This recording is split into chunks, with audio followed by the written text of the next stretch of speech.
Hello children, welcome to Let's Learn Primary Basics. बच्चों, आज हम कक्षा 3 की हिंदी की पाठ्य पुस्तक वीणा का पहला पाठ पढ़ेंगे, जो कि है एक कविता। आनंदमयी कविता है। आनंद के साथ साथ हमें इसमें से बहुत सारी सीख मिलती है। तो आज हम सीखो कविता पढ़ेंगे और देखते हैं हमें किस किस से क्या क्या सीखना है। जैसा कि आप देख पा रहे होंगे, मैंने यहाँ पे कुछ शब्दों को अंडरलाइन करके ऊपर कुछ लिखा हुआ है। तो ये मैंने अंडरलाइन करके उसके अर्थ लिखे हुए हैं, क्योंकि जैसे कि अब आप बड़े हो रहे हो तो कुछ कुछ ऐसे नए शब्द आएंगे जिनके अर्थ आपको नहीं पता होंगे। तो यहाँ पर आप ऐसे ही अंडरलाइन करके लिख लीजिएगा, ताकि अगर आप बाद में खुद से पढ़ें तो आपको इनके अर्थ पता चल जाए और आपको अर्थ निकालना इस कविता का आसान हो जाए। तो आइए शुरू करते हैं। फूलों से नित हंसना सीखो, भौरों से नित गाना, तरु की झुकी डालियों से नित सीखो शीश झुकाना। सीखो शीश झुकाना। तो यहाँ पर नित का अर्थ होता है हमेशा। फूलों से नित हंसना सीखो, फूलों से हमेशा हंसना सीखने की बात कर रहा है यहाँ पर कवि। जैसे कि खिले हुए फूल सबके मन को प्रसन्नता से भर देते हैं, सबको खुश कर देते हैं, और खिला हुआ फूल अगर हम उसे बहुत ध्यान से देखेंगे तो वो हमें खुश होता हुआ नज़र आएगा। तो यही हमें फूलों से सीखना है कि हमें हमेशा हंसते रहना है। कभी भी चाहे हमारे ऊपर कोई मुसीबत भी आए, हमें उस मुसीबत में भी खुश रहना है, हंसते रहना है, ताकि वो मुसीबत हमें कम लगे और हम उस मुसीबत से धीरे धीरे आगे बढ़ जाएं। भौरों से नित गाना। भौरे जो होते हैं वो गुंजन करते हैं, मतलब लगातार गाना गाते रहते हैं, गीत गाते रहते हैं। तो ऐसे ही हमें भंवरों से गीत गाना, ऐसे गाना नहीं, मतलब हमें अपनी धुन में रहना, अपने धुन में चलना, इस तरीके से हमें भंवरों से सीखना होगा। तरु की झुकी डालियों से नित। तरु यानी कि पेड़। पेड़ों को हमने देखा है कि वो फल फूलों से लदे होते हैं, लेकिन फिर भी झुके होते हैं। तो हमारे अंदर चाहे कितने भी गुण हो, उन गुणों की वजह से हमें अहंकार में नहीं आना है, हमें विनम्रता से दूसरों से मिलना है। अगर हम किसी से मिलें तो हम सिर झुका के मिलें, अकड़ कर ना मिलें। तो इन पेड़ों से हमें झुककर विनम्रता से दूसरों से मिलना सीखना है। आगे है, सीख हवा के झोंकों से लो कोमल भाव बहाना, दूध तथा पानी से सीखो मिलना और मिलाना। ये जो हवा के झोंके होते हैं, ये मंद मंद जब हवा चलती है, शीतल ठंडी ठंडी, वो हमारे मन को बहुत खुश कर जाती है, हमारे मन को बहुत सुकून देती है।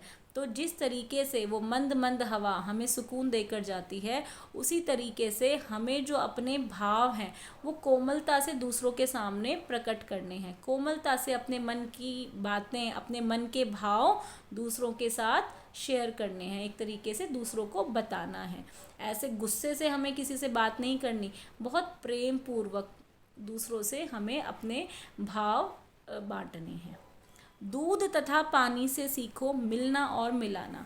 आपने अपनी मम्मी को या दूध वाले को देखा होगा, वो दूध में पानी मिलाते हैं, तो क्या हम उस पानी को दूध से अलग कर पाते हैं? कभी भी नहीं कर पाते।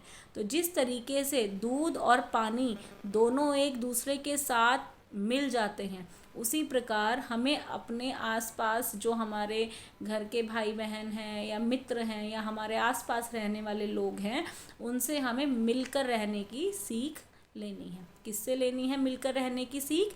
दूध तथा पानी से। और हमें दूसरों के साथ मिलकर रहना है। आगे बढ़ते हैं। सूरज की किरणों से सीखो जगना और जगाना, लता और पेड़ों से सीखो सबको गले लगाना। जो सूरज की किरणें होती हैं, आपने देखा होगा सूरज रोज एक समय पर उगता है और एक समय पर छिप जाता है। रोज सुबह सवेरे सूरज उग जाता है, शायद आपके जगने से पहले। तो हमें सूरज से पहले सीखना है जगना, और फिर कुछ ऐसे काम करने हैं जिससे हम दूसरों को प्रेरणा दे पाएँ, जिससे हम दूसरों को जगा पाएँ। अपनी कुछ अच्छी आदतें, अपने कुछ ऐसे अच्छे काम जिससे हम दूसरों को प्रेरणा दे पाएँ।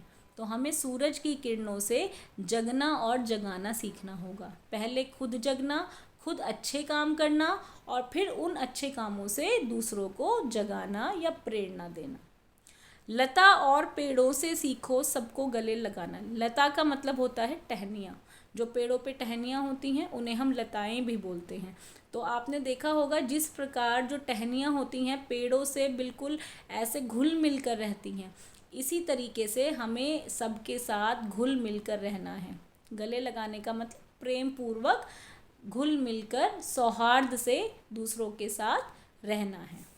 आगे है, दीपक से सीखो जितना हो सके अंधेरा हरना, पृथ्वी से सीखो प्राणी की सच्ची सेवा करना।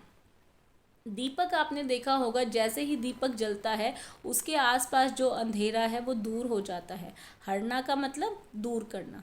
तो उसी प्रकार से हमें दीपक से सीखना होगा कि हम ऐसे काम करें जिससे हमारे आसपास की बुराइयां अपने आप खत्म हो जाएं, अपने आप हट जाएं एक तरीके से। तो दीपक से हमें, जिस तरीके से दीपक जलकर अंधेरा दूर करता है उसी प्रकार हमें अपने अच्छे कामों से अपने आसपास की बुराइयां दूर करनी हैं। पृथ्वी से सीखो प्राणी की सच्ची सेवा करना। आपने देखा होगा पृथ्वी हमें कितना कुछ देती है, भोजन, जल और हवा, ये सब चीज़ें पृथ्वी हमें दे रही हैं और हम बदले में पृथ्वी को कुछ नहीं देते। तो पृथ्वी जिस तरीके से सभी प्राणियों पे बिना भेदभाव किए परोपकार करती है, हमें अन्न देती है, जल देती है, सब कुछ देती है, उसी प्रकार हमें भी पृथ्वी से सीख लेकर दूसरों की सेवा करना सीखना होगा।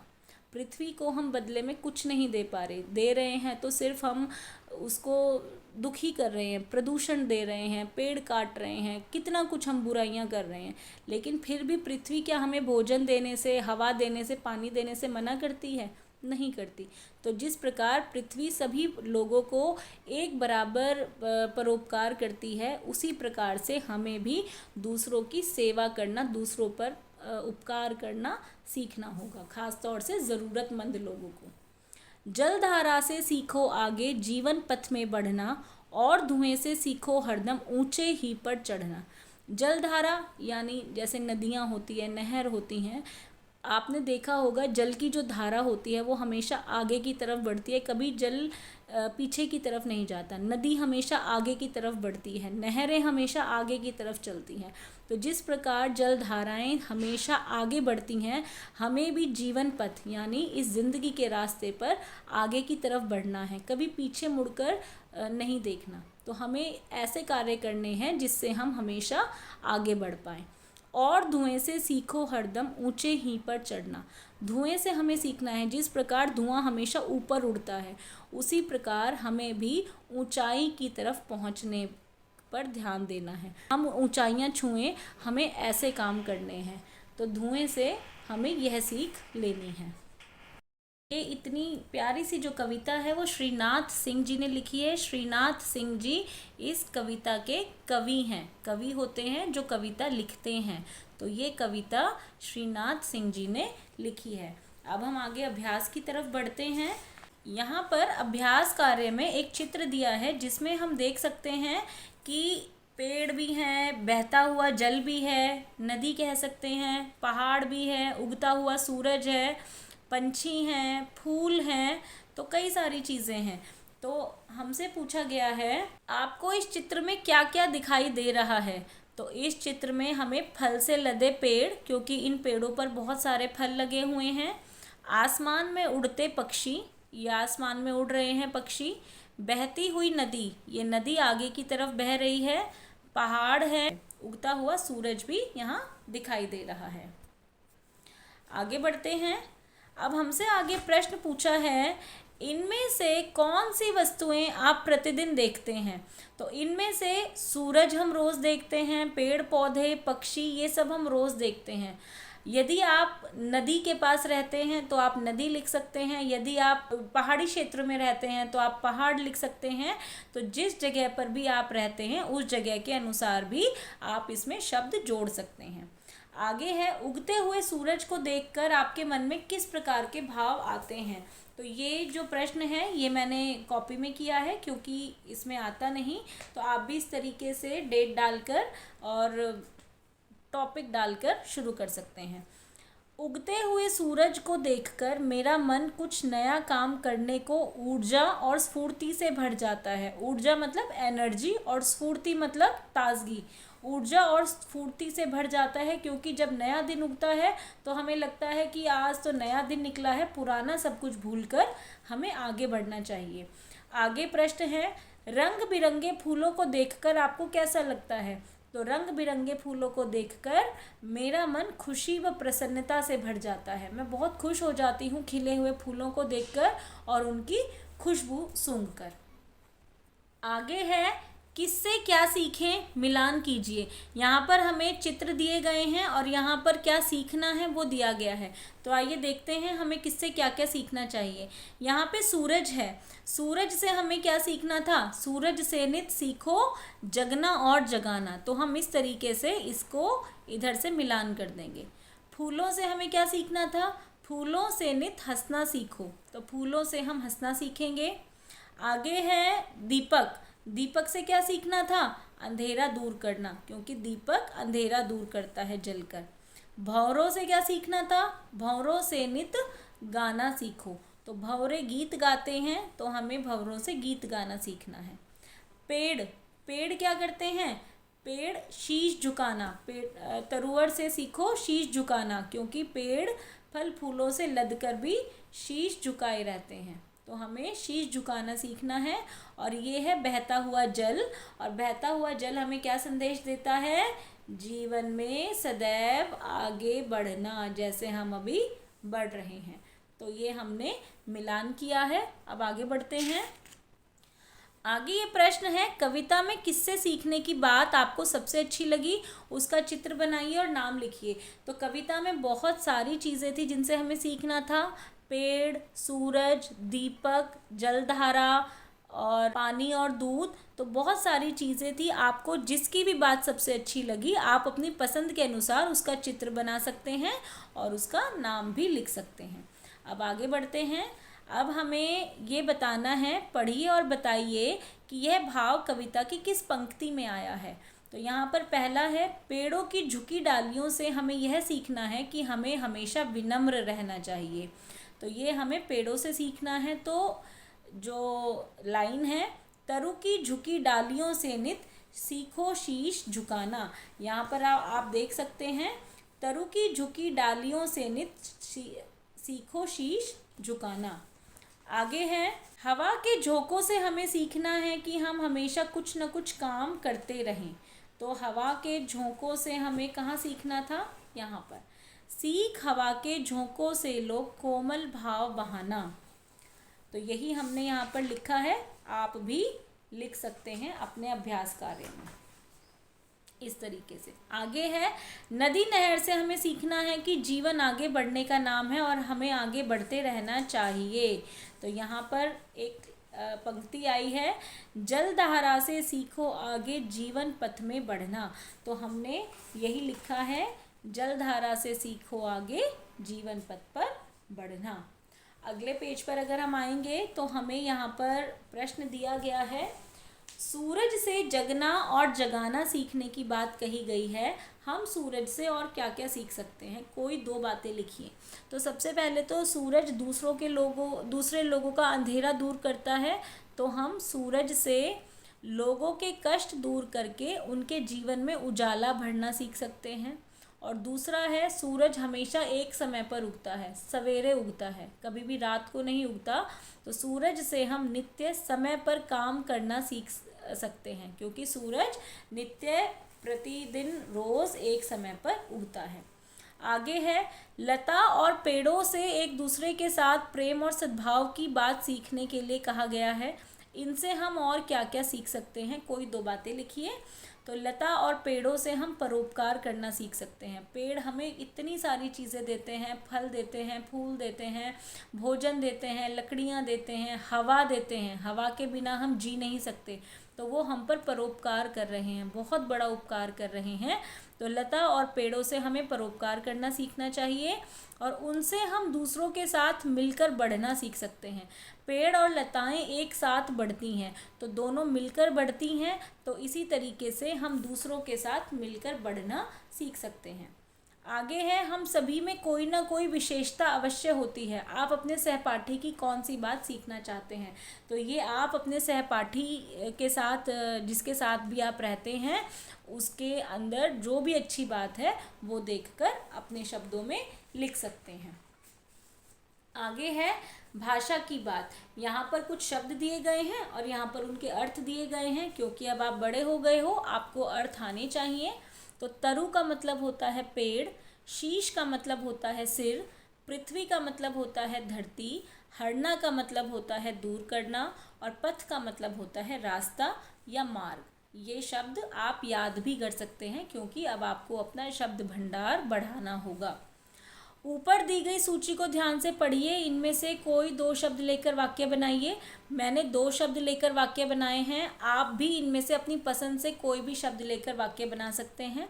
मेरे 2 वाक्य हैं, हमें जीवन पथ पर आगे बढ़ना चाहिए। यहाँ पर मैंने पथ का वाक्य बनाया है। पृथ्वी हमें अन्न, जल और हवा देती है, तो यहाँ पर मैंने पृथ्वी का वाक्य बनाया है। आप अपनी मर्जी से कोई और 2 वाक्य बना सकते हैं। आगे है, दूध और पानी से सीखो मिलना और मिलाना। अब यहाँ पर रेखांकित शब्द में कुछ शब्द समान हैं, मिलना और मिलाना। ऐसे ही हमें यहाँ एग्जाम्पल में उदाहरण के तौर पर दिया है, हंसना और हंसाना, खाना और खिलाना। तो ऐसे ही मैंने और 4 शब्द बनाए हैं, भरना और भराना, करना और कराना, सोना और सुलाना, पीना और पिलाना। ठीक है, अब आगे बढ़ते हैं। यहाँ पर स और प वर्ण से प्रारंभ होने वाले शब्दों को कविता से खोजकर लिखना है। तो यहाँ पर अगर हम कविता पर जाएंगे तो यहाँ पर स से कौन कौन से शब्द हैं देखिए। एक तो है सीखो, एक है सीख, एक है सूरज, एक है सच्ची, एक है सेवा, और यहाँ पर है सबको। और यही सारे शब्द मैंने यहाँ पर उत्तर में लिख दिए हैं। अब हमें प से शब्द ढूंढने हैं, तो प से अगर हम शब्द ढूंढेंगे तो प से शब्द है पेड़ों, आगे है पृथ्वी, आगे है प्राणी और आगे है पथ। ये 4 शब्द हैं जो हमें प से मिले हैं। तो यही मैंने यहाँ पर लिख दिए हैं, आप भी अपनी पुस्तक में लिख सकते हैं। आगे है तालिका अ और ब में कुछ शब्दों का उच्चारण कीजिए और अंतर पहचानिए। तो यहाँ पर देखिए बच्चों, ये होता है जब ड के नीचे बिंदी लगती है तो इसका उच्चारण होता है ड़, और जब ढ के नीचे बिंदी लगती है तो इसका उच्चारण होता है ढ। तो इसमें हम अंतर देखेंगे, पढ़ा, पढ़ा, बड़ा, बढ़ा, अड़ना, बढ़ना, उड़ना, पढ़ना, कड़ाई, कढ़ाई, लड़ाई, चढ़ाई। तो यहाँ पर ड़ बोलेंगे इसको और इसको बोलेंगे ढ़। इसके उच्चारण में यही फ़र्क है और उच्चारण के हिसाब से इनके अर्थ बदल जाते हैं। अब आगे है 2 पहेलियाँ। ये पहेलियाँ मैं आपको नहीं बताऊंगी, आप अगर ये पहेलियाँ खोज पाएँ तो आप कमेंट बॉक्स में लिखिएगा, क्योंकि मैं आपकी क्रिएटिविटी ख़त्म नहीं करूँगी। अपना दिमाग लगाइए और इसका उत्तर कमेंट बॉक्स में मुझे भेज दीजिएगा, ताकि मुझे पता चल जाए कि आपको पता चल गया। तो अगर आपको ये प्यारी सी कविता अच्छी लगी हो और समझ आई हो, और अगर इसका अभ्यास कार्य आपको समझ आया हो, तो आप वीडियो को लाइक कर सकते हैं, शेयर कर सकते हैं, और अगर चैनल पर नए हैं तो सब्सक्राइब कर सकते हैं, क्योंकि बहुत सारी वीडियोस आप बच्चों के लिए हमारे चैनल पर उपलब्ध हैं। Till the next video, keep learning, stay healthy, bye bye.